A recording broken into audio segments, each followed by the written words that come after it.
Plongeons à présent dans la France des années 2020 grâce à une exposition photo, La France sous leurs yeux, à découvrir à la Bibliothèque nationale de France jusqu'au 23 juin. Elle présente le regard de 200 photographes, une expo qui a vu le jour grâce à la grande commande Radioscopie de la France, passée par le ministère de la Culture en soutien au photojournalisme. Bonjour Alain Keller. Bonjour. Merci d'être avec nous. Vous êtes membre de l'agence de photo Myope et vous faites partie des 200 photographes lauréats de cette grande commande Radioscopie de la France. Qu'est-ce que vous avez choisi de raconter ? Alors, bien entendu, chacun a choisi une histoire personnelle. Moi, j'ai choisi de parler de l'Auvergne, qui est ma région natale, où je n'étais pas allé depuis assez longtemps. Et je me suis concentré sur des endroits où j'ai passé ma jeunesse, c'est-à-dire des petits villages où j'allais en vacances, des routes, des lacs, des souvenirs qui finalement ont hanté une partie de ma jeunesse quand on a quitté Clermont-Ferrand, quand j'avais 10 ou 11 ans. Donc voilà. Donc j'ai été photographier des collectivités locales, des maires, des fêtes, des paysages. C'est-à-dire j'essaie de faire un retour très tardif sur l'Auvergne, qui pour moi, pour ma famille, avait une histoire, puisque pendant la guerre, mes parents s'étaient réfugiés là-bas comme juifs, c'était la zone libre, mes grands-parents aussi. Mes grands-parents étaient déportés par le régime de Pétain, ils ne sont jamais revenus. Mes parents s'en sont sortis, et donc c'était quelque chose d'important, voilà, pour mon histoire. Clermont-Ferrand, pour vous, c'est un peu le refuge de votre famille, hein ? C'était un refuge, c'est le refuge où je suis né, quelque part. Et vous avez grandi jusqu'à l'âge de 11 ans, à peu près ? Voilà, c'est ça, à 11 ans, on est parti, on est remonté sur Paris. Mais ça a laissé, quand on est enfant, ça laisse des souvenirs qui sont des souvenirs quand même impérissables, qui restent. Comme les paysages étaient absolument magnifiques en Auvergne, ils le sont toujours. Oui. La neige au sommet du Puy-de-Dôme qu'on voyait de l'endroit à Chamalières où on habitait, etc. Les lacs, les routes. Alors je vous propose maintenant de regarder une photographie, cette photographie, et de nous la commenter. Alors on va la voir, voilà. Qui est cet homme ? Alors, cet homme et que raconte ce cliché de la France d'aujourd'hui ? C'est ça. Cet homme est un paysan que j'ai rencontré par le plus grand des hasards en prenant une petite route qui me menait quelque part dans une autre direction. Ma voiture a été bloquée par son troupeau de vaches qui sortait.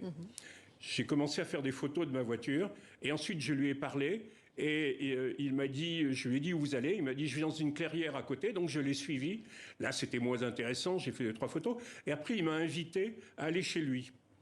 Et en fait, ce qu'il y a d'extraordinaire dans la photographie, c'est les rapports que ça peut faire naître avec les gens. Et en fait, il était isolé, il avait envie de parler, et il m'a raconté sa vie en l'espace peut-être d'une demi-heure. Et voilà, donc... Un moment, oui, très fort avec quelqu'un que vous ne connaissiez pas, très étonnant. Et qui vous a fait confiance. Et il m'a fait tout à fait confiance, et il faut d'ailleurs que je retourne le voir avec des photos que j'ai préparées pour lui. Mais la photo, c'est aussi beaucoup de hasard. On part quelque part, on ne sait pas forcément sur quoi on va tomber, et c'est ce côté imprécis, c'est ce côté rencontre que j'aime beaucoup. Vous avez fait de nombreux photoreportages, mais vous avez aussi beaucoup photographié votre famille. C'est un travail différent, plus personnel et intime. Est-ce que c'est plus difficile et en quoi cela change la manière de photographier ? Alors, c'est photographier l'intimité, en fait.